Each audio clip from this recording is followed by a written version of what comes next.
தானம் பண்ணாதானம் பல தானங்கள் உண்டு பாருங்கோ.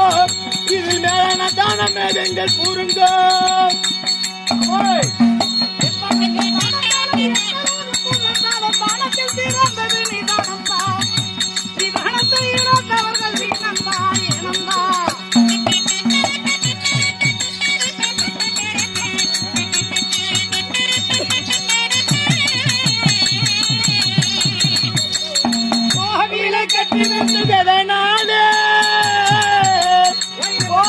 கட்டி வைப்பது எதனாலே